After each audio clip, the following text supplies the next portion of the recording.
no conjunto número 7 de transparências, visando, no final, a determinação da faixa de coerência do nosso canal de rádio e, consequentemente, a classificação dos desvanecimentos como sendo seletivos ou uniformes. Então, antes disso, vamos fazer uma rápida revisão do que a gente viu na aula passada. Nós estamos interessados agora na caracterização banda larga do canal de rádio, e a gente, para isso, adota um modelo de resposta impulsional. A gente assume que o canal de rádio, localmente, desde que a área que está sendo caracterizada não seja muito grande, a gente assume que é um canal mais ou menos linear, né? Um sistema linear, e aí a caracterização é toda feita em cima da resposta ao impulso. E se nós tivermos componentes multipercurso levando essa informação até o receptor, a gente já sabe que vão chegar lá no receptor várias réplicas desse impulso. E esse trem, esse somatório de réplicas, vai ser a nossa resposta ao impulso. Mas agora a gente não quer mais fazer a caracterização como foi feita até então, utilizando uma portadora sem modulação, que caracteriza uma caracterização faixa estreita. Então agora a gente está pensando em sinais mais realistas e, na maioria dos casos, essa informação, pelo menos em radiofrequência, ela é levada através de uma portadora, fazendo a modulação em amplitude e ou em ângulo dessa portadora. Então, aqui nessa função, A representa a amplitude, variando provavelmente, possivelmente com o tempo, contendo a informação, e esse ângulo φ representa possíveis variações no ângulo dessa portadora, também contendo algum tipo de informação. Esse X aqui é o sinal que deixa a antena transmissora, os terminais da antena transmissora, após a modulação. E a gente quer fazer a análise de o que chega do outro lado, o que chega no receptor, sendo um ambiente com componentes, havendo componentes multipercurso. E aí a análise ela é facilitada se a gente utilizar o envelope complexo. O envelope complexo tem uma definição análoga ao do fasor. Na verdade, o fasor é um caso particular de envelope complexo. O fasor é o envelope complexo que não varia com o tempo. Não variando com o tempo, o envelope complexo recebe o nome de fasor. Então a definição é a mesma. Sendo o nosso sinal com essa forma, a gente vai definir, usando a definição da exponencial complexa, ao invés de escrevermos isso daqui como cosseno de um certo ângulo, a gente vai dizer que isso é a parte real dessa exponencial complexa. E isolamos o termo E elevado a J ômega T. Aqui, no caso, o ômega C é a frequência da portadora. E tudo aquilo que sobra é uma função complexa, tem amplitude e fase, tem parte real e imaginária. A gente vai chamar, no caso do sinal na entrada, a gente vai usar a letra C, mantendo a notação do livro-texto. Isso daqui, por definição, é o envelope complexo desse sinal. Então, repara, a definição do envelope complexo é análoga à do fasor. Se, por exemplo, esse C, essa função C, não variasse com o tempo, fosse constante, isso aqui seria um fasor representando essa grandeza senoidal. E aí a gente replicou essa definição não só para o sinal que chega nos terminais da antena receptora, usando a letra R para representar o envelope complexo, mas também para a resposta ao impulso do sistema, suposto linear. E a gente usou essa nomenclatura aqui, H índice B. H índice B representa o envelope complexo da resposta impulsional desse nosso canal rádio, naquele local, naquela posição. E aí a gente fazendo algumas manipulações, e em particular, assumindo que tanto o sinal como o canal de rádio, naquele serviço, são limitados em faixa, limitados em banda, a gente mostra que a análise pode ser feita na banda base. Ou seja, ao invés de estudarmos o sinal, o comportamento desse sinal, através da portadora modulada, a gente pode utilizar os envelopes complexos, tanto do sinal na entrada transmitido pela antena transmissora, como o envelope complexo da resposta impulsional dividido por 2. A convolução dessas duas funções nos dá o envelope complexo do sinal nos terminais da antena receptora. Isso facilita a análise porque você tira aquela variação rápida com ômega-t. E aí você vai ficar com sinais que tudo indica, né, na prática, eles variam com o tempo, mas muito mais lentamente do que a variação temporal da portadora. Você retira isso da análise. E aí a gente usou no finalzinho da aula este exemplo, que é um modelo de 2 raios. A gente usou o modelo de 2 raios mais uma vez, porque é um modelo onde a gente já tem a resposta. Nós conhecemos o sinal na entrada, no caso do modelo de 2 raios visto anteriormente, era uma portadora sem modulação, e nós conhecemos a resposta na saída, nos terminais da antena receptora. Então, isso daqui faz com que a gente consiga obter, sem grandes complicações algébricas, o envelope da resposta impulsional. Porque a gente conhece a entrada, conhece a saída, o problema está resolvido. Então, a gente usou este problema para obter o envelope complexo da resposta ao impulso para este modelo. E a gente obteve isso daqui, ó, já dividido por 2. Esta aqui representa a componente direta e esta aqui, no nosso modelo, representa a componente refletida. Então, comparando a componente refletida aqui embaixo com a componente direta, nós percebemos que essas componentes, o envelope complexo da resposta impulsional de um canal rádio com multipercurso possui componentes que são atenuadas. Aí a atenuação depende de vários fatores, não só da distância percorrida pela componente, mas também do mecanismo de propagação que fez com que essa componente chegue, ou que faz com que essa componente chegue até o receptor. No caso aqui foi o módulo do coeficiente de reflexão. Podia haver várias reflexões. Nesse caso, teríamos aqui vários produtos de diferentes módulos de coeficiente de reflexão. Elas chegam também defasadas. Então, no caso aqui, esse ângulo φ, se vocês lembrarem, é o ângulo do coeficiente de reflexão. O defasamento também vai depender do mecanismo de propagação que faz com que essa componente chegue até o receptor. Reflexões, difrações. Toda vez que tem uma reflexão num obstáculo com perdas, o campo refletido sai defasado em relação ao incidente. E, finalmente, atrasos. Atrasos provocados pelo percurso, pelos diferentes percursos que cada componente multipercurso percorre até chegar ao receptor. E aí o que a gente faz é o seguinte, puxa vida, se para esse modelo simples, com 2 raios, 2 componentes multipercurso, nós obtivemos algo desse sentido, então a gente vai estender essa resposta para um ambiente com N componentes multipercurso, cada uma com a sua amplitude, com o seu defasamento e com o seu atraso. Todas com a sua delta, chegando nos diferentes instantes de tempo, que afinal de contas, se o sistema é linear, o impulso continua chegando impulso do outro lado, só que multiplicado. Porque como são várias componentes multipercurso, cada multipercurso vai estar associado à chegada de um impulso num certo instante de tempo, atrasado em relação à chegada do primeiro.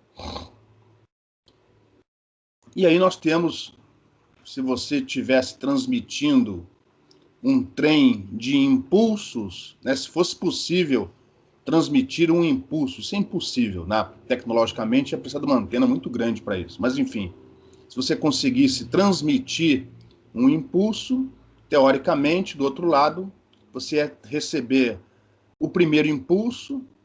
Se não houver obstrução, esse vai ser um impulso mais intenso da componente direta, que chega até o receptor, e depois outros impulsos. Na medida em que o tempo passa, é porque aquela componente percorreu distâncias maiores, a tendência é que os impulsos chegam com amplitudes cada vez menores. Até que você começa a receber um novo trem de impulsos que vem do segundo impulso transmitido e assim por diante. Se o seu canal de rádio que você está analisando, ele varia com o tempo, o que pode causar variações com o tempo? O movimento do receptor, mais comum, movimento do ambiente em volta, ônibus passando, pessoas andando de um lado para o outro. Esse perfil a gente chama isso aqui de perfil de retardos. Esse perfil de retardos varia com o tempo. Mas se você estiver fazendo essa caracterização num ambiente limitado, né, poucos metros em torno de um ponto central, e num intervalo de tempo não muito longo, provavelmente esse perfil de retardos não varia muito ao longo do tempo. E a gente vai assumir o processo estacionário, como está indicado nessa transparência aqui. A gente vai assumir que tanto a amplitude como a fase não variam com o tempo. A única variação temporal é o próprio retardo. Cada impulso chega num instante de tempo diferente. Mas as amplitudes individuais e as fases individuais não vão variar com o tempo na análise que a gente vai fazer na próxima aula. E aí eu mostrei vários gráficos tirados de livros, de medidas feitas justamente para fazer a caracterização desse perfil de retardos. Talvez a mais interessante seja essa daqui.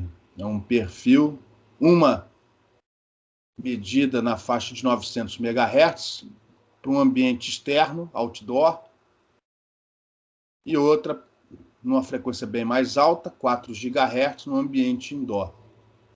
Então a gente percebe, né, assumindo que foi transmitido tal pulso suficientemente estreito, a gente percebe várias componentes chegando. E a tendência é, conforme o tempo, isso aqui é o tempo, conforme o tempo vai passando, essas componentes vão tendo suas amplitudes cada vez menores. Nós vamos mais adiante estabelecer um limiar, que pode ser de 10 dB ou 20 dB abaixo, e aí tudo que estiver abaixo desse limiar a gente vai ignorar, e só o que estiver acima do limiar a gente vai levar em consideração na hora de finalmente caracterizar a faixa de coerência do canal de rádio. Outra coisa interessante nesses resultados é que, tipicamente, para ambientes externos, o retardo é da faixa da ordem de microsegundos, 10 elevado a menos 6 segundos. Enquanto que para ambientes internos, indoor, como as distâncias são menores em metros, esse tempo é da ordem de nanosegundos, 10 elevado a menos 9 segundos. E com isso, nós chegamos nessa transparência que vai ser o início da aula de hoje. Antes de continuarmos com a aula, alguma pergunta?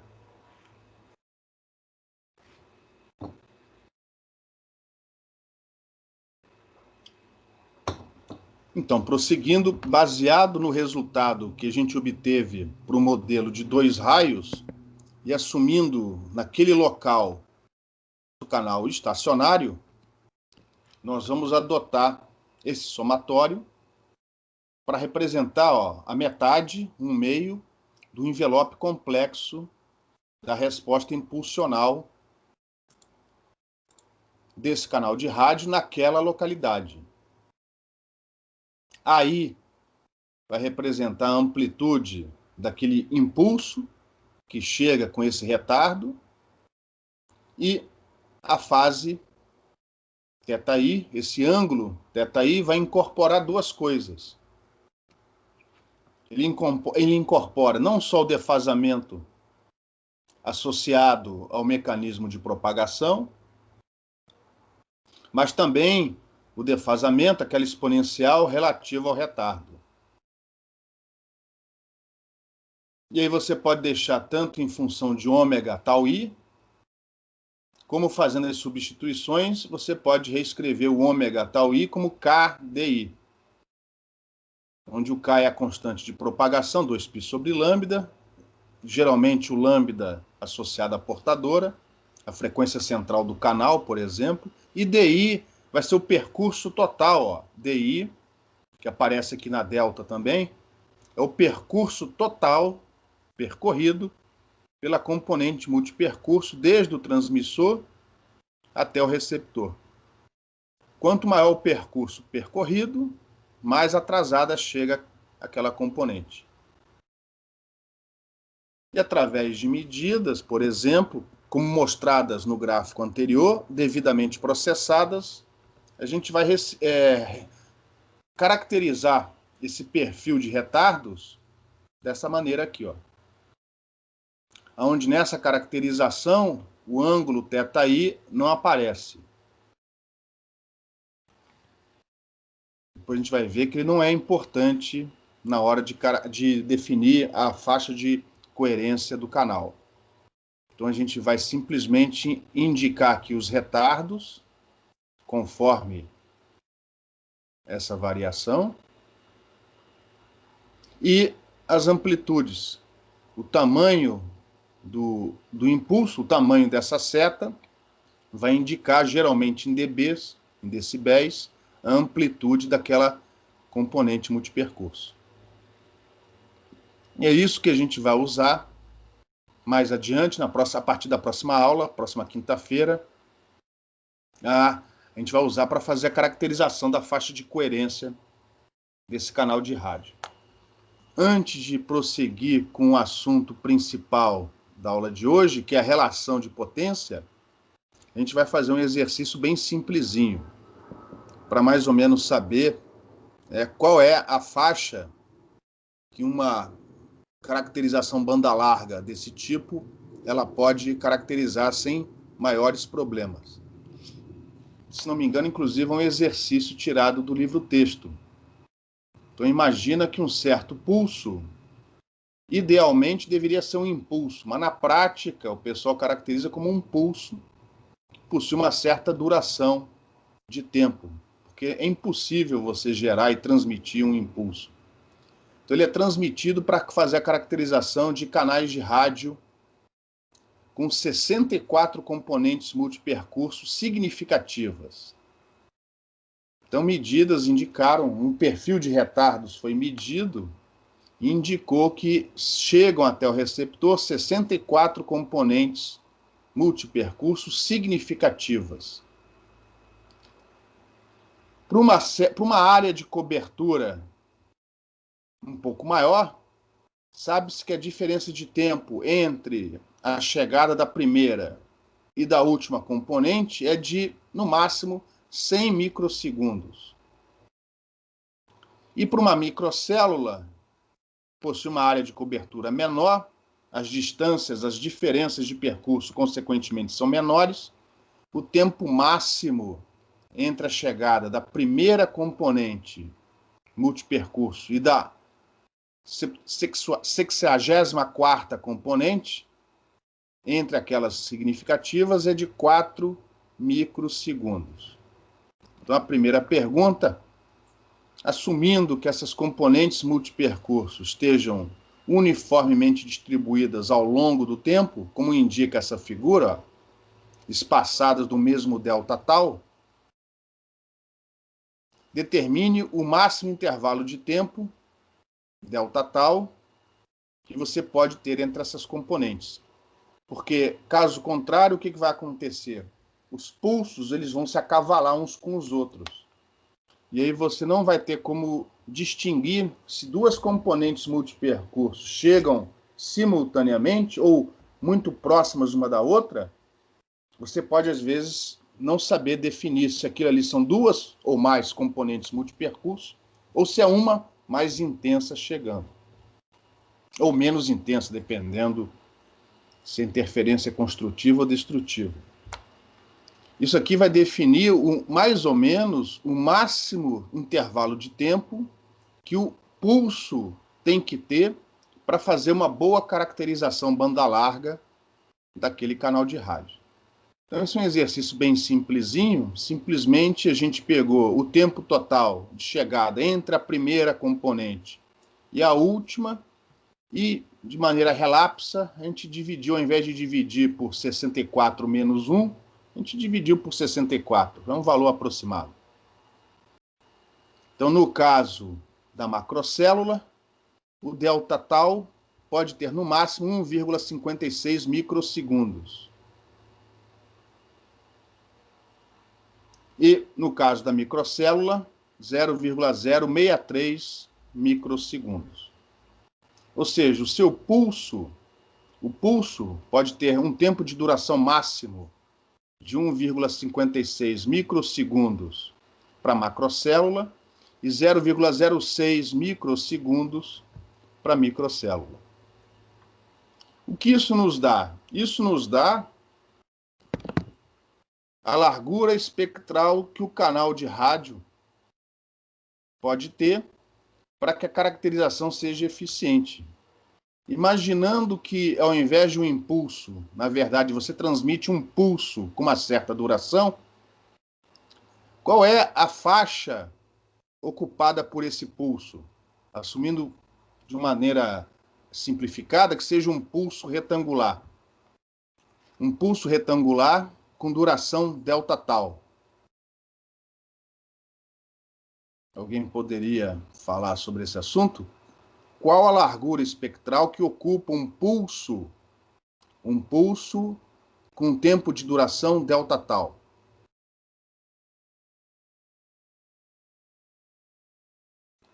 Qual é a transformada de Fourier de um pulso? Alguém se lembra? Uma síntese. Isso.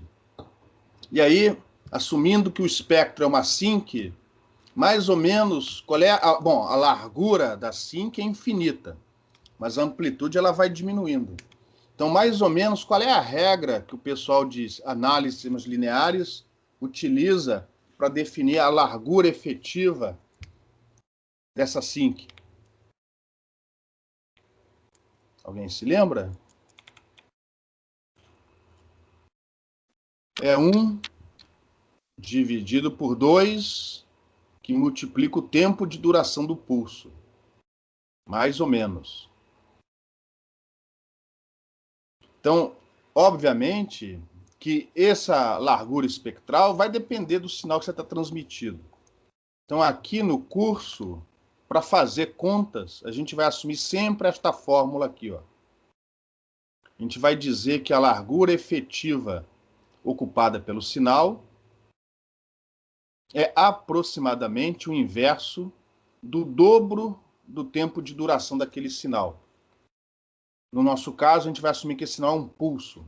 Então, o inverso do dobro do tempo de duração do pulso. Isso é uma regra aproximada, só para a gente ter uma ordem de grandeza, só para a gente resolver aqui no curso alguns problemas. Isso é usado, se não me engano, até no livro-texto. Então, utilizando essa relação, nós temos que, neste caso, o canal outdoor, ele pode ser caracterizado, né, ele pode ter, no máximo, 320 kHz. Aliás, minto, no mínimo, ele pode ter 320 kHz, ele vai ser bem caracterizado. Na pior situação. Isso aqui só vai se alargar, isso aqui só vai aumentar se você diminuir o tempo de duração do seu pulso. Então, na pior das hipóteses, o seu canal rádio, se a caracterização for bem feita, ele pode ter 320 kHz de largura. Enquanto que na microcélula, 8 MHz de largura, no pior caso. Para você aumentar a faixa do canal que está sendo caracterizada, você tem que diminuir o tempo de duração do pulso. Alguma pergunta?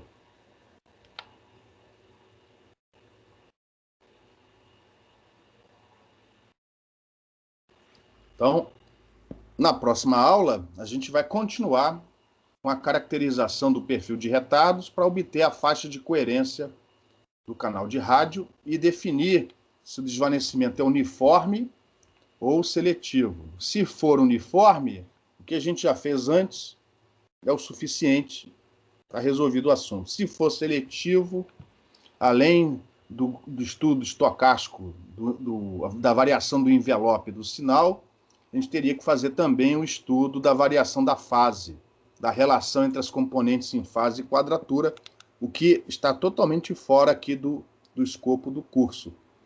Mas antes disso, vamos tentar responder uma pergunta. Se por acaso o desvanecimento for considerado seletivo, ou seja, o que a gente viu até o momento não é suficiente, a gente precisaria de mais caracterizações para fazer o estudo completo desse canal de rádio. Mas o que pode ser aproveitado daquilo que a gente viu antes, daquilo que a gente viu até a segunda prova daqui do curso, o que pode ser aproveitado quando esse desvanecimento for considerado seletivo? Ou seja, o que a gente viu até o momento foi comportamento de potência, de envelope, de potência. Então vamos fazer aqui, antes de responder essa pergunta, uns estudos envolvendo relações de potência. E aqui a ideia é comparar relações de potência, assumindo um sinal faixa estreita transmitido, no caso a nossa portadora sem modulação alguma, e depois ver o que acontece quando a gente transmite um trem de pulsos, que seria um sinal banda larga, uma caracterização banda larga. E vamos ver as conclusões que a gente vai obter dessas relações. Só que a gente não vai querer fazer esses estudos com o sinal completo. A gente vai querer fazer o estudo em cima do envelope complexo do sinal, porque isso facilita a análise. Então, antes de começarmos com a comparação do modelo banda larga com o modelo banda estreita, faixa estreita, vamos antes ver como calcular a potência média de um sinal, de uma portadora modulada, a partir do seu envelope complexo. E vocês vão ver que é fácil, tem tudo a ver com o que vocês já viram com fasores. Então, por definição, a potência média de um sinal, levando em conta que esse sinal não é qualquer sinal. Tenham sempre em mente que o nosso sinal vai ser sempre uma portadora modulada, onde a variação temporal da portadora é muito, muito, muito mais intensa do que a da informação. Então, por isso que essa definição pode ser aplicada, onde T é o período da portadora. Dentro desse período, a informação praticamente não varia. Então, a potência média do nosso sinal, lembrando que X é o sinal nos terminais da antena transmissora, é o valor, a potência média é o valor esperado dessa função ao quadrado. E no caso de uma portadora modulada, esse valor esperado da função ao quadrado é 1 sobre t, que multiplica a integral de 0 a t, onde t é o período da portadora, sem a modulação, vezes x ao quadrado, integrando x ao quadrado no tempo.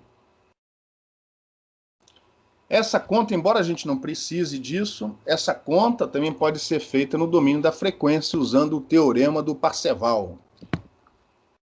Então, ao invés de você fazer essa conta no domínio do tempo, você pode fazer, se for o caso, não vai ser necessário no presente estudo, fazer essa conta no domínio espectral, onde x é a transformada de Fourier do sinal x. Então, nesse caso, o módulo da transformada de Fourier ao quadrado dividido por t é, por definição, a densidade espectral de potência do sinal. Então, você pode fazer essa conta tanto no domínio da frequência como no domínio do tempo. Nós aqui vamos fazer no domínio do tempo com a ajuda do envelope complexo, já que o nosso sinal não é um sinal qualquer, é uma portadora modulada, ou em amplitude,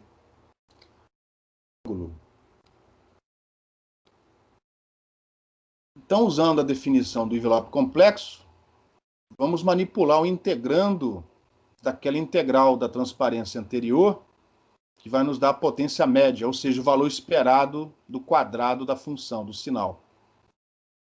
Esse sinal é real, mas, enfim, como a gente está mexendo com coisas complexas, eu vou escrever esse x ao quadrado como sendo igual a módulo de x ao quadrado, que por sua vez é x vezes x conjugado.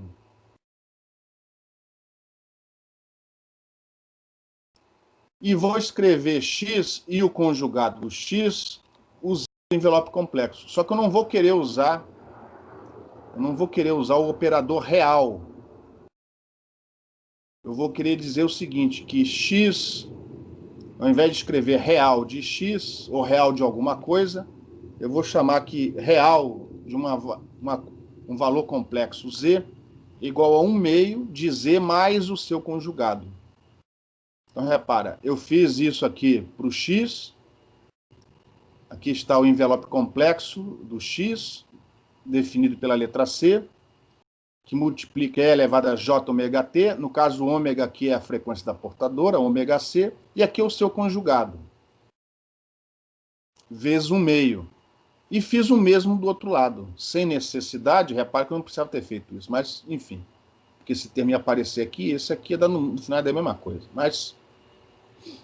E o meio que tinha aqui, vezes 1 meio que tinha aqui, virou esse 1/4. Acho que eu falei bastante até o momento. Alguma pergunta, pessoal? Até o momento, alguma pergunta?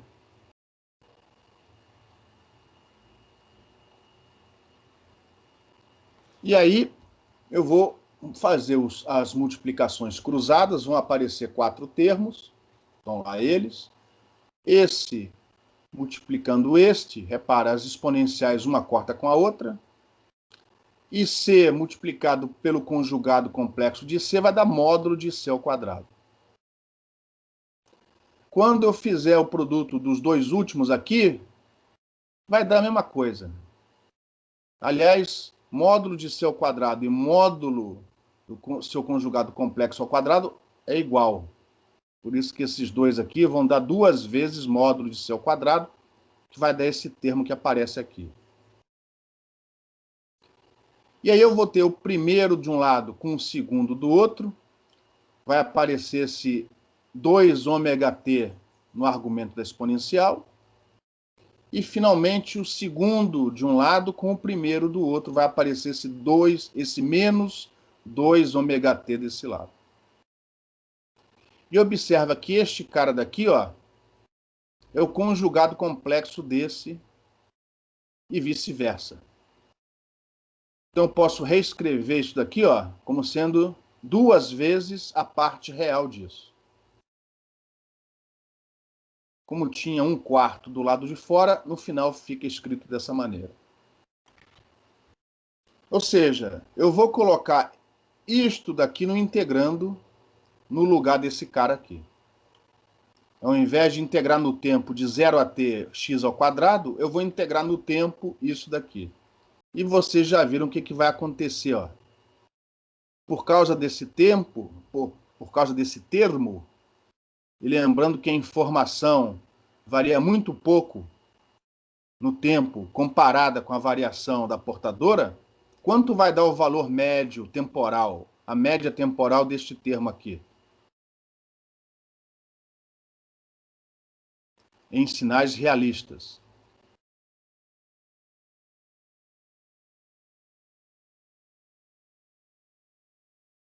Alô?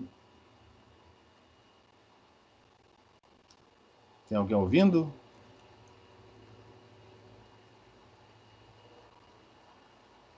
Pessoal, alguém Vai pode ser dizer? zero? Isso. O C varia com o tempo, mas a variação dele é muito, muito menor do que essa senoide com o dobro da frequência da portadora. Então, quando eu substituir isso no integrando da integral que me dá a potência média do sinal, a integral desse termo no período da portadora é praticamente zero o resultado. De maneira que a potência média do sinal, que é o valor esperado, o valor médio de x ao quadrado, é igual, praticamente igual em sinais de comunicação, a metade do valor médio, do valor esperado, do módulo do envelope complexo ao quadrado. Repara que isso aqui, ó, se fosse um fasor, a diferença é que não ia ser valor médio, ia ser o módulo do fasor ao quadrado dividido por 2. O fasor é um caso particular do envelope complexo. Então, nós podemos fazer a conta, os cálculos de potência, em cima do envelope complexo do sinal. Lembrando que o módulo do envelope complexo é o próprio módulo do envelope do sinal. Cálculos que já foram feitos antes. Mas vamos mais adiante. Então, o que fica até o momento é isso. A potência média do sinal. No caso desse sinal, ser um sinal de comunicação, uma portadora modulada, onde a frequência da portadora é muito, muito, muito superior à frequência mais significativa da informação. O cálculo da potência média pode ser feito em cima do cálculo do valor médio do módulo do envelope complexo ao quadrado, daquele sinal, dividido por 2. Porque, segundo a nossa notação, o envelope complexo foi definido em cima do valor de pico. Alguns autores definem o fasor e, consequentemente, o envelope complexo em relação ao seu valor RMS. Então, se por acaso a definição do envelope complexo for desse tipo, que não vai ser o caso do nosso texto, mas se por acaso em algum livro você observar a definição do envelope complexo desta maneira, ou seja, o envelope complexo RMS, aí esse fator 1/2 vai sumir. Vai ficar desse jeito aqui. É igualzinho o que acontece com os fasores. É análogo. Igualzinho não, é análogo. Então você pode ter envelope complexo RMS e envelope complexo relativo, vamos dizer assim, ao valor de pico. Ou seja, podemos estimar a potência média de um sinal com banda limitada, limitado em banda, que são os nossos casos, os casos em comunicações, através do seu envelope complexo. Isso é bom porque a gente quer fazer a análise do canal de rádio na sua banda base. Então, na banda base, poderemos também calcular valor médio de potência, sem ter que voltar para o sinal e incluir nele novamente a portadora, que foi retirada na hora que a gente definiu o envelope complexo. Ou seja, você está vendo que o envelope complexo tem basicamente as mesmas vantagens do fasor nas análises que a gente fez anteriormente, faixa estreita. Vamos resolver alguns exemplos, só para fixar a ideia. Aqui eu tenho uma portadora sem modulação. Um sinal faixa estreita. Uma portadora sem modulação. Que tem amplitude A constante e fase φ constante. Consequentemente, o envelope complexo, que neste caso é o fasor que representa essa portadora sem modulação, tem amplitude A e fase φ. Então, nesse caso, o envelope complexo é um fasor. Ele não varia com o tempo. Como é que a gente calcularia a potência média nesse caso? Então, a gente sabe que você vai substituir lá na integral 1/2 do módulo do envelope complexo ao quadrado. O módulo disso aqui ao quadrado é o próprio A ao quadrado, que é uma constante e passa para fora da integral. A integral vai dar t, o t no numerador cancela com t no denominador, vai ficar a ao quadrado sobre 2, que é o resultado que vocês já sabem da análise que vocês fazem em circuitos, em teoria eletromagnética, usando fasores, quando o fasor é relativo ao valor de pico. O valor médio da potência de um sinal, representado por um certo fasor A, é o módulo desse A ao quadrado dividido por 2. Observe que, se você quiser fazer a potência unitária, para efeitos de comparação, se você, por algum motivo, daqui a pouco isso vai acontecer, quiser fazer com que a potência do sinal seja unitária, é só definir o A igual a raiz de 2. Se você definir o A igual a raiz de 2, repara, a potência vai dar 1.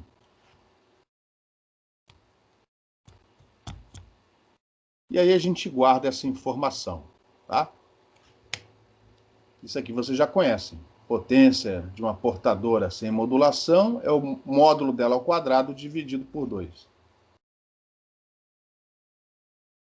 Vamos agora pegar um sinal banda larga.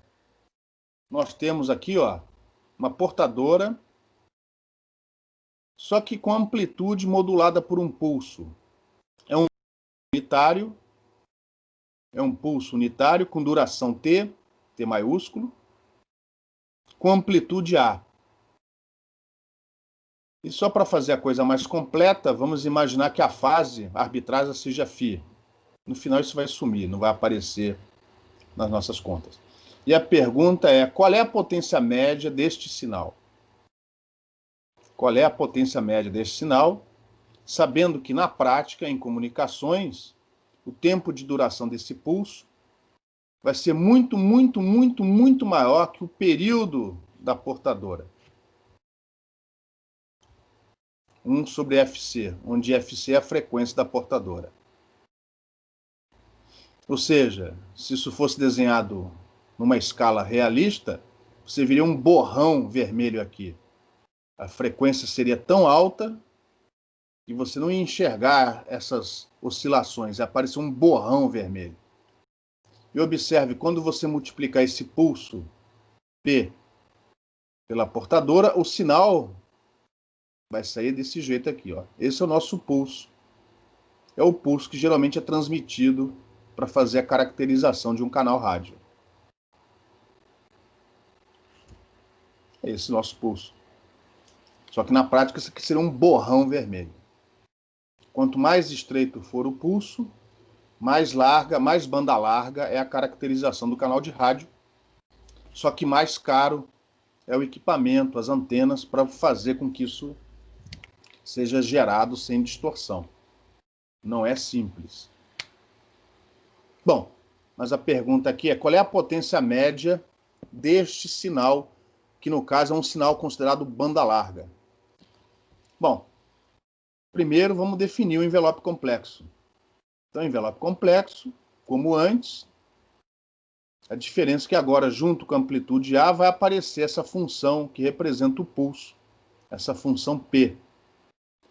O P é o nosso pulso unitário de amplitude, nosso pulso unitário de duração T maiúsculo. E aí nós vamos colocar isso dentro da integral. E no final, como o pulso é unitário, dentro do tempo de duração do pulso, que vale 1, no final a gente obtém a mesma resposta.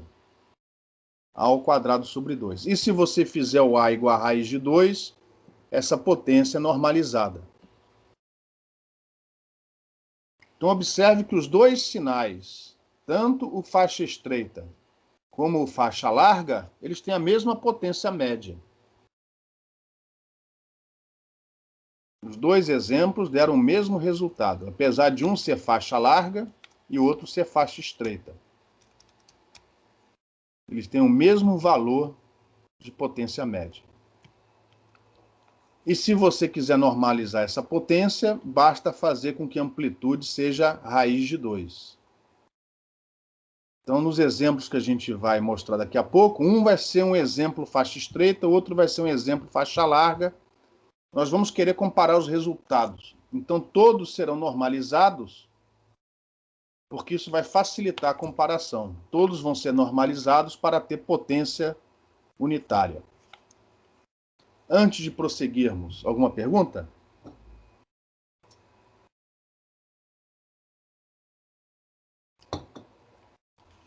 Nenhuma pergunta? Isso pode ser um excelente sinal ou um péssimo sinal. Nenhuma pergunta? Professor, Oi. essa potência média desse pulso aí, ela é igual a do constante, porque se integrou só num período de tempo pequeno, Sim, né? isso, por definição, essa é a definição. Exatamente. Enquanto ele existe. Ah, tá. Ah, tá, ok. Beleza? Beleza. Enquanto ele existe, o valor esperado dele ao quadrado.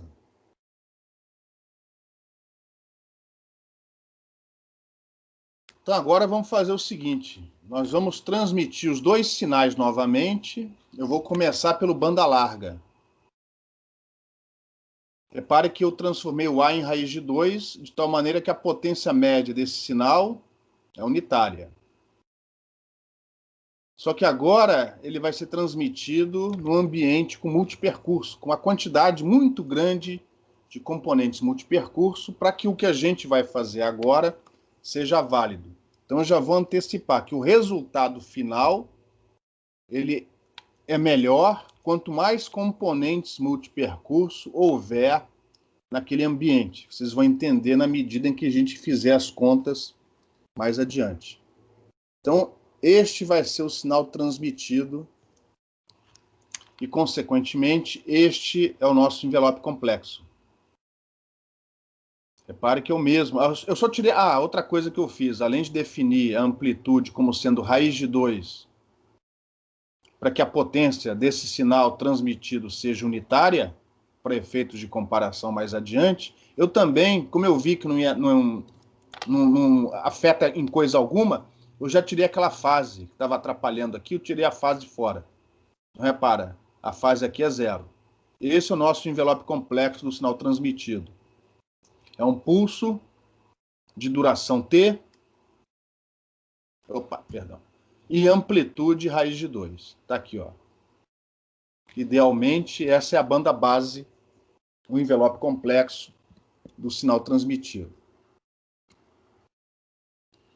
Assumindo um canal de rádio com várias componentes multipercurso, N componentes multipercurso, e localmente definido de maneira a ele ser estacionário, ou seja, as amplitudes e fases dessas componentes não variam com o tempo, a metade do envelope complexo da resposta impulsional é isso daqui, ó.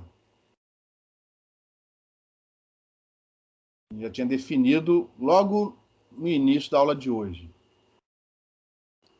E para obter o envelope complexo R do sinal nos terminais da antena receptora, eu tenho que fazer a convolução do envelope complexo do sinal transmitido com a metade do envelope complexo da resposta ao impulso.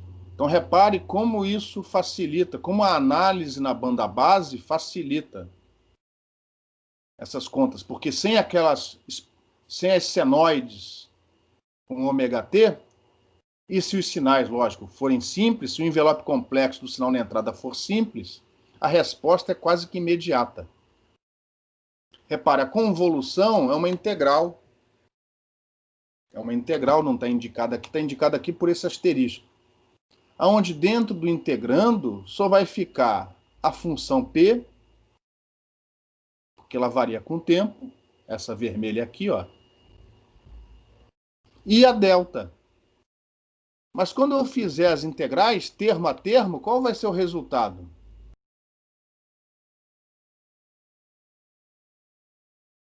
o resultado vai ser o integrando com um argumento dado pela delta. Então, esta é a resposta daquela convolução. Ou seja, o que você vai ter é um trem de pulsos. Como o sistema é linear, eles não são deformados, continuam pulsos, só que cada um com o seu retardo e cada um com a sua amplitude. Então, este daqui é o envelope complexo do sinal nos terminais da antena receptora, antes de qualquer possível demodulação. São réplicas do sinal transmitido, ou melhor, réplicas do envelope complexo do sinal transmitido, devidamente atrasadas e atenuadas e defasadas. Só que o defasamento, θi, ele não aparece aqui nessa figura, né? Ele não está representado graficamente. Mas são réplicas atenuadas, atrasadas e defasadas do sinal transmitido.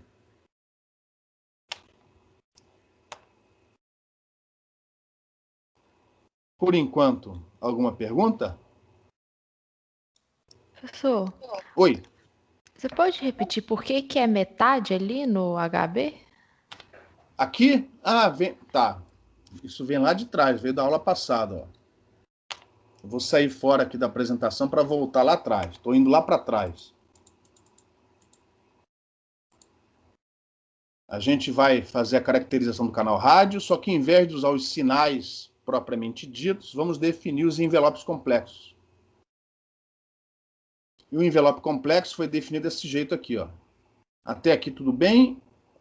Tudo ou precisa bem. dar mais detalhes? Não, tá tranquilo. Beleza, tá? Então repara que é em relação ao valor de pico. E aí eu preciso fazer essa convolução. Certo. Tá? Então eu defino o envelope complexo não só para o sinal na entrada, vamos dizer assim, como também para os demais. Para a própria resposta impulsional e também para o sinal na saída. Só que ao invés de escrever real, eu não quero escrever real, porque real é um operador não linear. Então, ao invés de escrever real, eu troco real por metade da grandeza complexa somada à sua conjugada complexa, ao complexo conjugado daquela grandeza. Então, repara, aqui vai ter um meio, aqui vai ter um meio, e aqui vai ter um meio também.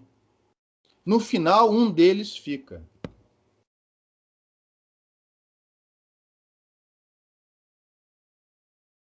É por causa da definição do envelope Entendi. complexo. Não, obrigada, professor. Agora eu Com os lembrei. fasores, é a mesma coisa que você usar fasor de pico e no final chegar à conclusão que a potência média é um meio de VI conjugado. É o mesmo, esse meio que está aqui vem do mesmo lugar. Vem da definição do fasor ou do envelope complexo. Beleza? Perfeito. Muito E obrigada, aí, professor. quando a gente definiu o trem, esse trem aqui, esse trem somatório, esse meio já foi incorporado aqui dentro do AI. A gente já definiu um meio, metade do envelope complexo da resposta impulsional do sistema, esse meio já está incluído aqui dentro do AI. Ou seja, é a amplitude desse termo que vai ser convoluído com o envelope do sinal na entrada para fornecer o envelope na saída. Então, a gente já incorporou o meio aqui, ó. Tranquilo? Tranquilo. Obrigada. Beleza? Nada. Estava aqui. Só um momentinho. Além do meio que aparece aqui, que já está incorporado aqui, ó. Esse meio já foi incorporado aqui dentro, na amplitude desse somatório. Além disso, alguma pergunta? Mais outra pergunta?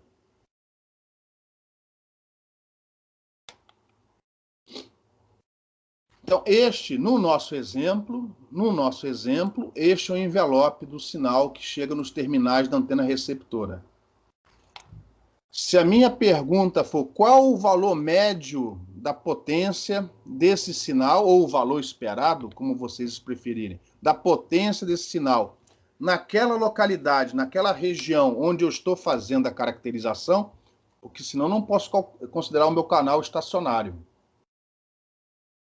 Se eu estou assumindo ele estacionário, é porque essa caracterização vale naquele local. Não vale na cidade, vale na esquina entre a Avenida Brasil e Afonso Pena, por exemplo. Qual a potência média desse sinal nos terminais da antena receptora nesta situação? Eu preciso recuperar o sinal todo, ou seja, multiplicar por E elevado a J ômega T e tirar a parte real para fazer essa conta? Ou eu posso usar isso daqui para fazer essa conta imediatamente?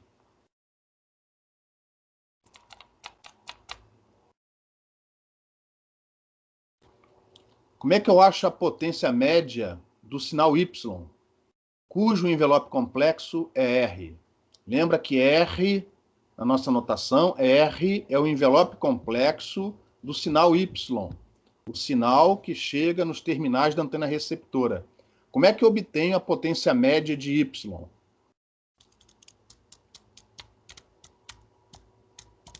Se você usar o mesmo processo que você usou para o x, você pode só pegar isso e dividir por 2, né? Não, ao quadrado e dividir por 2. Isso. Ou seja, eu posso, ao invés de achar o valor esperado de y ao quadrado, eu vou achar o valor esperado, o valor médio, de 1/2 do módulo de r ao quadrado, exatamente. E quanto vale r ao quadrado?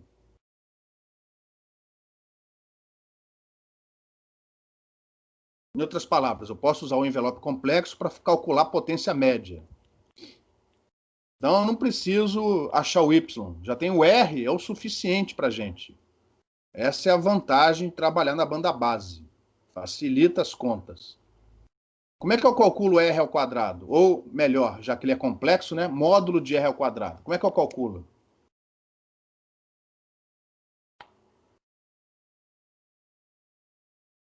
Vocês sabem, pô. Como é que você calcula o módulo de um número complexo ao quadrado? Multiplica pelo conjugado. Pronto. Então, nós vamos multiplicar isso daqui pelo seu conjugado complexo. Se não me engano, se eu não queimar a língua, é a próxima transparência. Só que eu fiz muito rápido. Vou voltar. Quando eu multiplicar isso daqui pelo seu conjugado complexo, então, pessoal, faltou equação, porque não é difícil. Não é difícil, mas, infelizmente, à distância, as coisas não ficam tão fáceis. Eu vou multiplicar isso daqui pelo conjugado complexo disso daqui. O conjugado complexo disso daqui vai ter que expressão? O que muda na expressão do conjugado complexo desse somatório?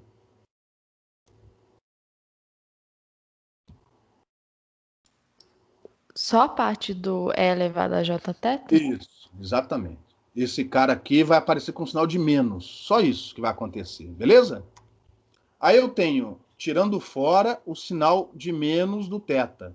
Eu vou ter esse trem de pulsos multiplicado por um trem de pulsos idêntico a esse. Aí este daqui, ó, então repara, em cima desse, põe outro trem desses aqui, ó.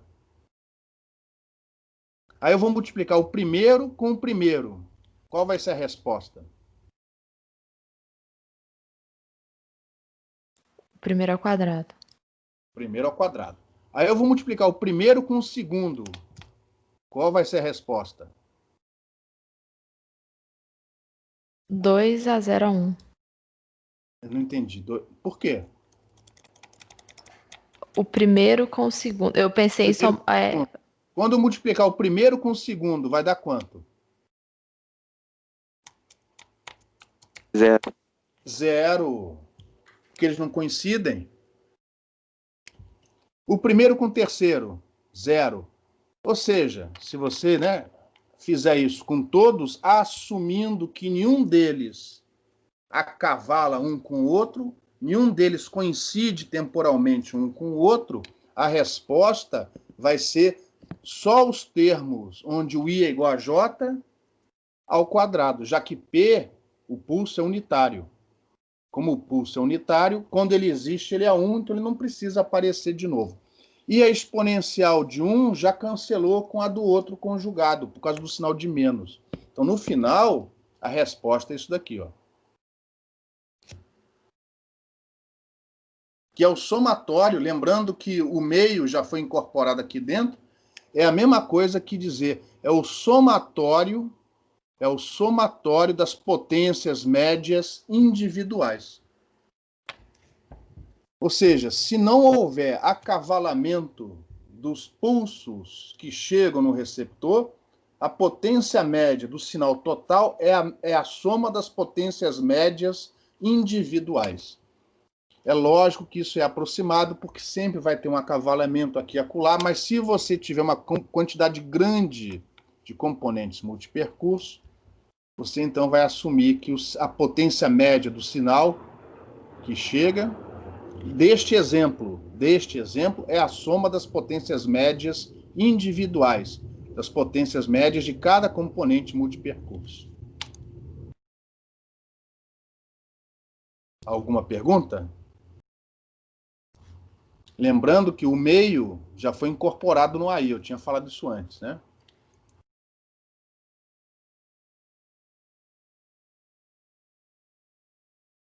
Alguma pergunta? Nós agora vamos resolver o mesmo problema, só que o nosso sinal não vai ser mais um pulso. O nosso sinal vai ser, o nosso sinal X, nos terminais da antena transmissora, vai ser uma portadora sem modulação. Assim como foi feito até as vésperas da segunda prova. E vamos ver o resultado que a gente obtém dessa análise. Perdão, tem um último comentário aqui nessa transparência que eu não fiz. Se por acaso o tempo de duração do pulso tender para 0, isso representa a tal caracterização banda larga, já que esse pulso tende a ser um impulso, né, devidamente normalizado. E este sinal tende a ser a resposta impulsional que você tem nos terminais da antena receptora. Então, como é que se diz? A resposta impulsional é o resultado desse problema no limite em que o T tende para 0. Ou seja, isso aí a gente define como sendo a caracterização banda larga do sinal. E repare, quando o T tende para 0, a possibilidade de você ter uma componente chegando junto com a outra diminui. Tá? Então, isso daqui, ó, vai ser a soma das potências individuais no limite em que o T tende para 0. Ou seja, no limite em que você tem a caracterização banda larga do seu canal de rádio. E aí nós vamos repetir tudo de novo, só que agora para uma portadora sem modulação. E para que a potência do sinal na entrada seja unitária, igual ao caso anterior, para que não tenha nenhum viés, nenhuma amplitude sobrando no final, eu vou dizer que essa portadora sem modulação tem amplitude raiz de 2. Porque assim, tanto o sinal na entrada do exemplo anterior, como o sinal na entrada deste exemplo, ambos têm potência unitária. Então isso facilita a comparação dos resultados na saída no final.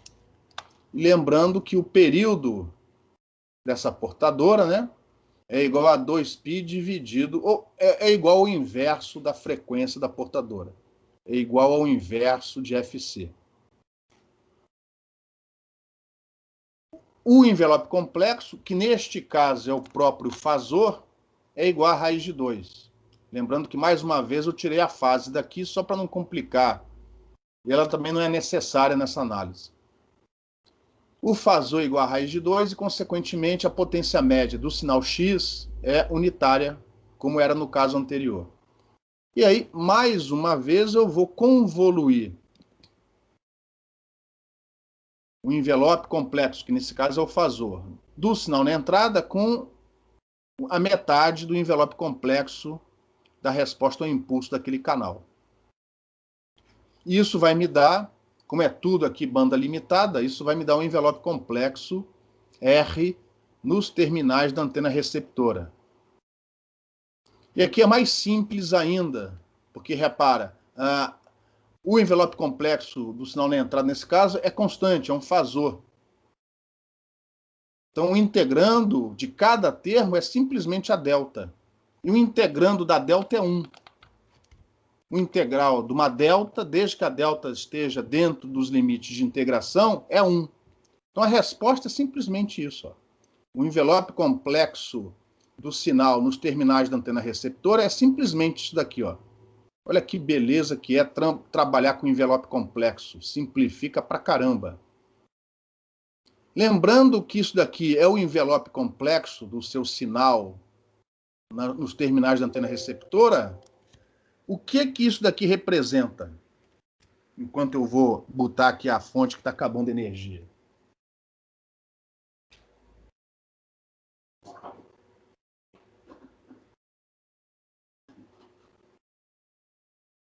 Se você multiplicar por E elevado a J ômega T e tirar a parte real, o que vai sair daqui?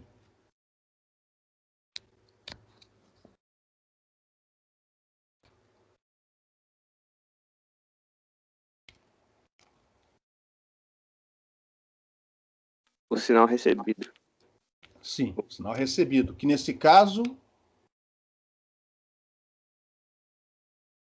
você vai receber N senoides. N sinais senoidais, cada um com a sua amplitude raiz de 2 vezes AI, e cada um com uma fase θi. Lembrando que θi tem dentro dele não só o defasamento provocado pelo mecanismo de propagação, mas também o K vezes D. O K vezes DI, onde DI é o percurso total percorrido. Ou seja, um somatório de N senoides. É um somatório de N senoides. Beleza? Que é o que a gente usou o tempo todo até a segunda prova. Eram várias componentes multipercurso chegando até o receptor. Ou, em ambientes mais simples, eram as componentes que chegavam do gume de faca, modelo de 2 raios, terra esférica. É a nossa caracterização faixa estreita. Você joga uma portadora sem modulação e recebe lá os fasores do outro lado. Isso aqui é um somatório dos fasores de cada componente multipercurso. Cada um com a sua amplitude, raiz de 2 vezes AI, e cada um com a sua fase θi. Sim ou não?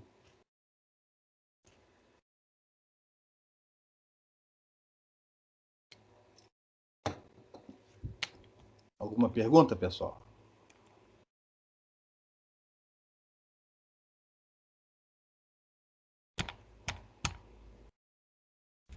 Não ter pergunta, ou é muito bom, ou é muito ruim. É muito bom ou muito ruim?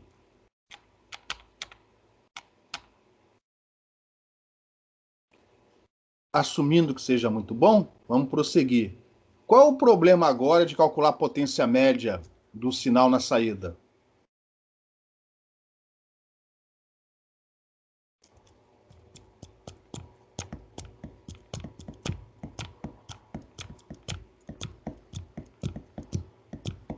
Qual o problema? Antes foi fácil. Por que agora não vai ser tão trivial?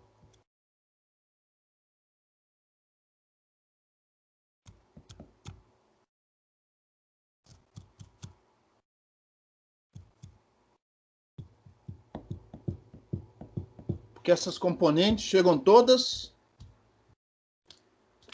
sobrepostas. Exatamente. Antes, desde que você assuma que o tempo de duração do pulso seja muito, muito, muito pequeno, provavelmente as componentes vão chegar separadas. E aí, simplesmente, a potência média é a soma das potências médias individuais. E agora? É tudo senoide, que, por definição, existe desde menos infinito até mais infinito. E essas senoides estão chegando todas juntas, uma em cima da outra. Como é que eu faço? Faz as contas. Você vai pegar o módulo desse R ao quadrado, dividir por 2 e integrar de 0 a t. Lembrando que o nosso t é o inverso da frequência da portadora.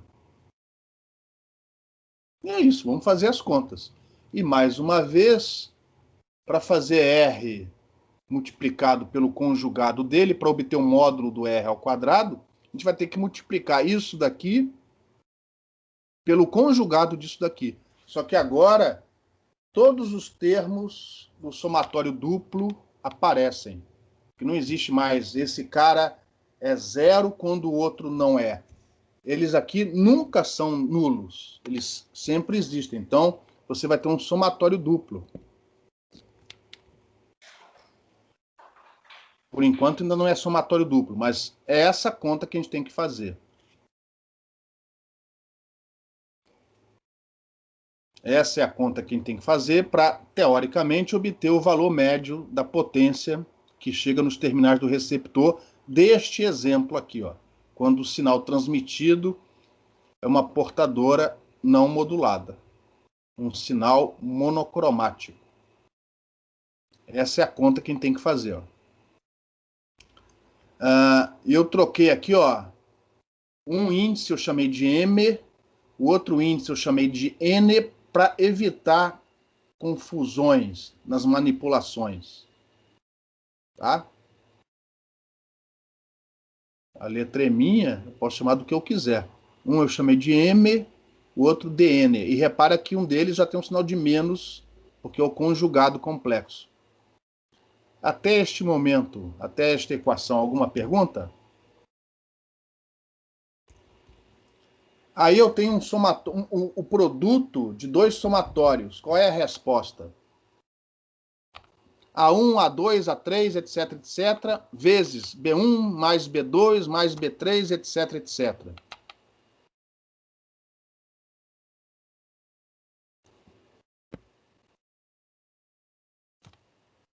Opa, o que eu fiz aqui? Perdão, desculpa. Antes de fazer o produto, repare, vamos lá, antes de fazer o produto, eu não fiz o produto ainda.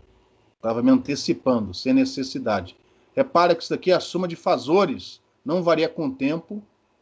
Isso daqui também é uma soma de fazores, não varia com o tempo. Então a resposta é simplesmente o integrando. Agora sim eu vou precisar de multiplicar um somatório com o outro. Alguém sabe qual é a resposta?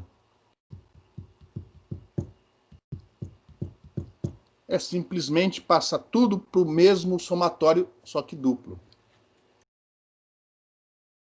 Porque aqui eu tenho A1 vezes B1, mais A1 vezes B2, mais A1 vezes B3, depois tenho A2 vezes B1, mais A2 vezes B2, e por aí vai. Então, isto daqui, ó, é igual a isso. Sem nenhuma condição. Essa igualdade é uma igualdade importante para o pessoal que faz programação, etc.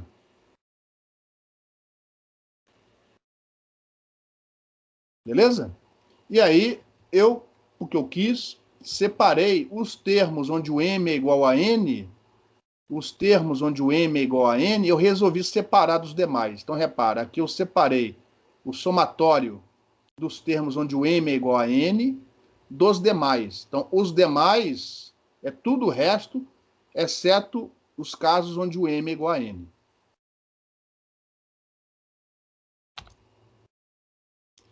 Nos casos onde o M é igual a N, o A, M e o AN vão ser iguais, eu resolvi deixar o índice M, enquanto que as fases se cancelam. Os demais continuam dessa maneira. E aí vem o pulo do gato. Se, e apenas se, nós tivermos uma quantidade suficientemente grande de componentes multipercurso, o que vocês acham que vai acontecer com esse somatório? A resposta é qualquer coisa, mas assim, se realmente a quantidade de componentes multipercurso for muito grande e não der uma zebra, o que vocês acham que é a tendência deste termo ser comparado com este daqui? Ou seja, qual é o valor esperado deste termo comparado com este daqui? Deve para zero. Por quê? Porque você vai estar somando um monte de termo com fases diferentes, aí alguns podem ir se anulando uns com os outros. Exatamente. Se você tiver uma quantidade suficientemente grande de componentes multipercurso, a tendência é que o valor esperado desse cara seja zero ou muito pequeno comparado com este daqui. E o que é isto daqui? A soma das potências médias individuais. Olha que barato. O valor esperado para a potência média no local é o mesmo que a soma das potências individuais, desde que a quantidade de componentes multipercursos seja suficientemente grande, independente do sinal ser faixa estreita ou faixa larga. Alguém fez comunicações móveis com o Cássio?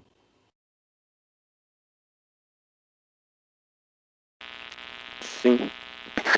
Ele não deu um exemplo no meio do curso onde você tinha interferência entre células, inclusive exemplo que a gente fez aqui antes da segunda prova, assumindo as células hexagonais, aí botava uma célula interferente e perguntava qual a probabilidade da razão sinal ruído, etc, etc. A gente não fez um exemplo desse?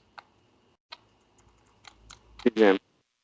O Cássio não fez um mesmo exemplo, só que ele botou todas as células em volta mais próximas, interferindo? Eu só fiz com uma. Mas o Cássio não fez com todas em volta, todas as 6 em volta? As mais próximas. Ou você não se lembra? Não lembro com certeza, mas acho que fez, porque ele tratava bem das células. Isso. E o que ele fez com a potência? Porque vem sinal das 6. O que ele fez? O que ele falou assim? A potência interferente. O que ele fez com essa potência interferente? A potência média interferente. Ele fez o quê para obter esse valor? Ah, não lembro. Somou. Mas como? Potência não pode aplicar superposição? Mas o valor esperado, desde que você tenha uma quantidade suficientemente grande de componentes multipercurso, aí os autores falam 6. Talvez até por causa da célula hexagonal. Ele diz o seguinte, o valor esperado dessa potência média é simplesmente a soma das potências médias individuais. Isso é muito forte, porque isso significa o seguinte: aqueles modelos que a gente estudou na primeira prova, 2 raios, terra rugosa, gume de faca, e depois na segunda prova, para a variação global da potência ou da atenuação, né? Atenuação e potência estão relacionados, com da variação da potência com a distância e depois a sua variabilidade por causa de sombreamento, eles podem e continuam sendo usados para estimar o valor esperado da potência média no local, mesmo quando a caracterização for banda larga, mesmo quando o seu sinal for banda larga, mesmo quando o desvanecimento é seletivo. A diferença é que quando o desvanecimento é seletivo, só caracterizar o envelope não é suficiente. Você precisa também, entre outras coisas, caracterizar a relação de fase, ou seja, a relação entre a componente em fase e quadratura, o TS e o TC, a razão entre eles, aquele ângulo psi, e a sua derivada psi ponto. Coisas que a gente integrou e jogou fora. A gente só caracterizou variação de envelope. Se o desvanecimento for uniforme, isso é suficiente. Mas se o desvanecimento for seletivo, esta caracterização de envelope ela não é suficiente, ela tem que ser complementada, coisa que está fora do escopo do curso. Mas os modelos que a gente estudou antes continuam sendo válidos para estimar o valor esperado da potência média no local, mesmo quando o canal, o sinal é considerado banda larga, mesmo quando a caracterização tem que ser feita banda larga. E segundo os autores, tipicamente mais de 6 componentes multipercursos significativas, ou seja, intensas. Intensas. Inclusive, uma delas pode ser o raio direto. O problema é quando o direto está presente, as outras ficam muito menos intensas. Aí, mas se tiver se a componente direta estiver obstruída, tranquilo. E com isso, a gente encerra a aula de hoje. Na próxima aula, a gente vai começar a fazer a caracterização da faixa de coerência desse canal de rádio para, finalmente, tentarmos responder se o desvanecimento é seletivo ou uniforme. Mas repara, tudo que você aprendeu até a segunda prova, você não joga fora.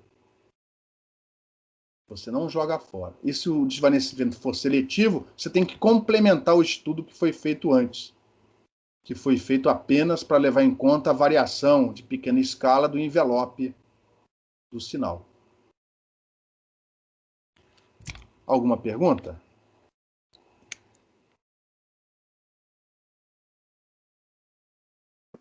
Peraí, professor. Oi.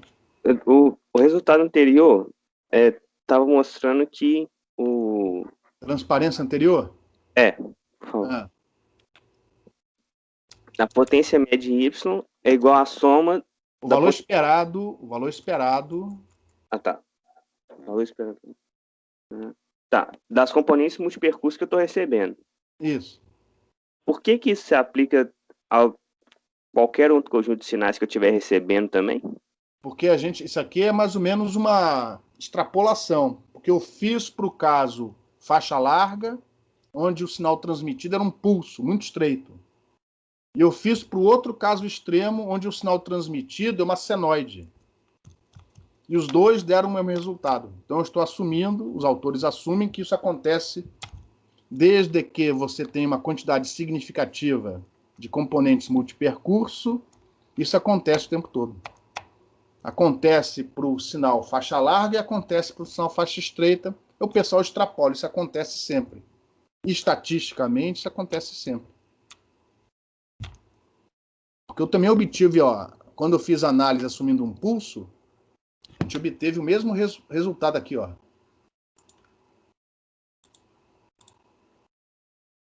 Só que aqui era a potência média mesmo do sinal. Enquanto que aqui, é o valor que a gente espera para a potência média do sinal. Na maioria das vezes que fizermos as medidas e os cálculos, nós vamos obter esse valor aqui. Não sempre, é o valor esperado. Ou seja, é a média do valor médio. Que é o que a gente lidou o tempo todo.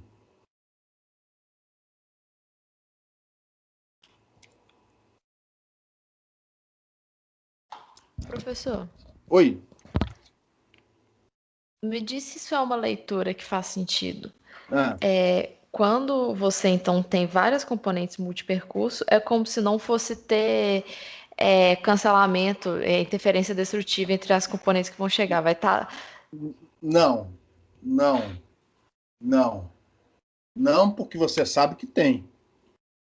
Mas se você tiver, vamos supor, você separou ali na esquina no cruzamento, né, entre a Avenida Brasil e Afonso Pena. E se você fizer várias medidas naquele entorno, você vai obter valor, localmente, você vai obter valores grandes e valores pequenos, por causa dos desvanecimentos de pequena escala.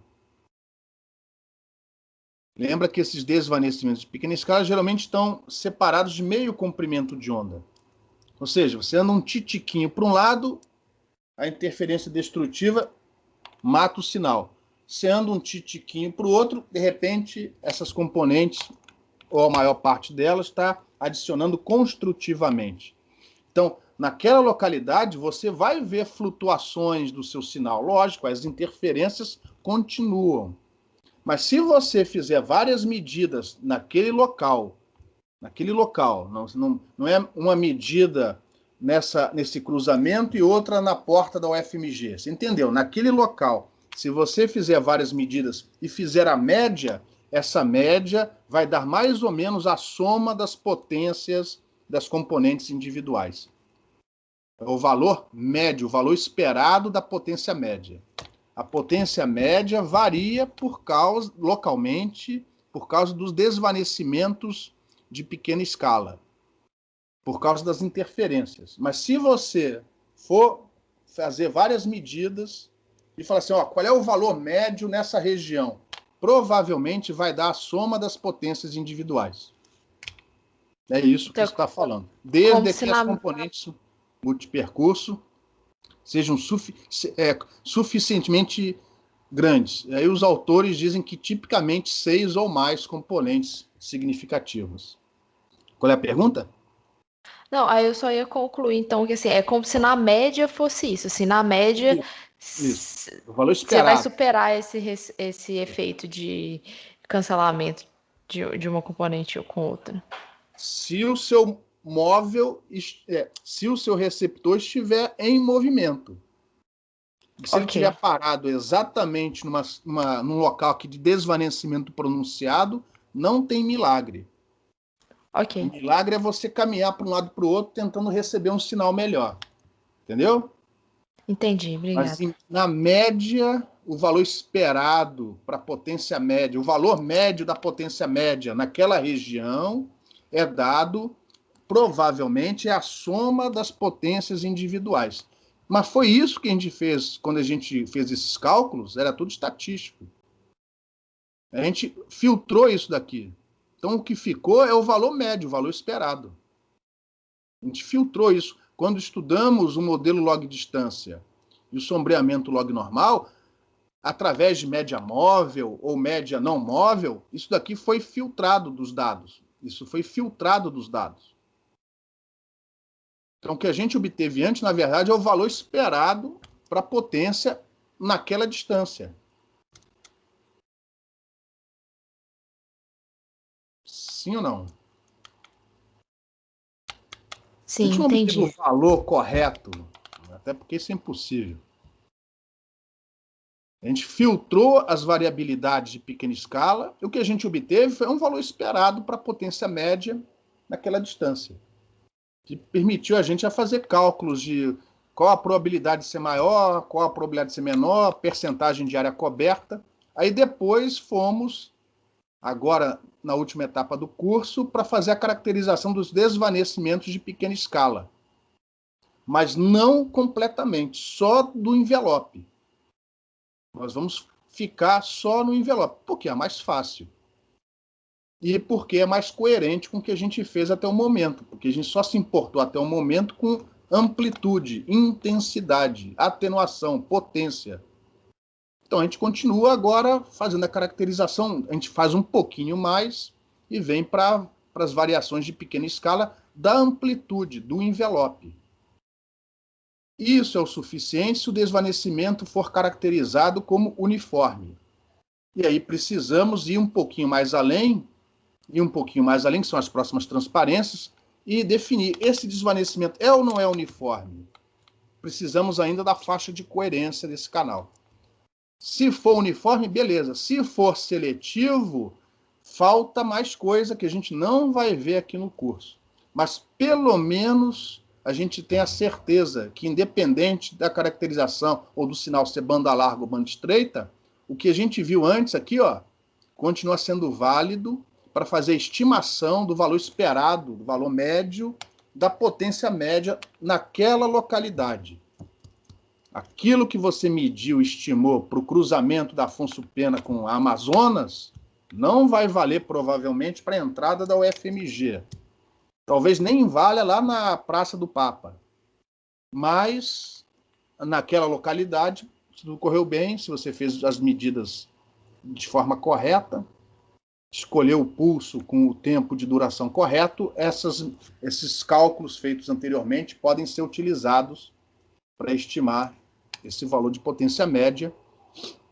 Enfim, e aí você vê, se o desvanecimento for uniforme, acabou praticamente. É só talvez escolher uma distribuição melhor que a de Rayleigh. E existem outras. A gente viu a de Suzuki muito rapidamente, mas existem melhores. Existem as distribuições de Nakagami. A gente não vai estudá-las aqui. Mas você, se um dia precisar, você sabe onde precisa enfiar essa fórmula. É no mesmo lugar que você enfiou antes a fórmula do Rayleigh. Só que vai ter uma integral que vai ter que ser avaliada numericamente, dentro de outra integral. Mas vocês são quase engenheiros. Isso para vocês, ó, mole. Ainda mais com os MATLABs da vida. Se for seletivo, infelizmente, precisa fazer algum outro curso. Ou ler livros e complementar, porque eu acho que nessa altura do campeonato, a maioria de vocês tem condições de ler um livro sozinho e saber como concluir o estudo para fazer também a caracterização da variação de fase. E tem um livro do Lee, que inclusive eu já citei aqui. Lee, inclusive, há um tempo atrás ele foi premiado. Ele é considerado o papa da caracterização de canais móveis. É um livro dessa grossura, assim. Mas tem tudo lá dentro. Mais alguma pergunta?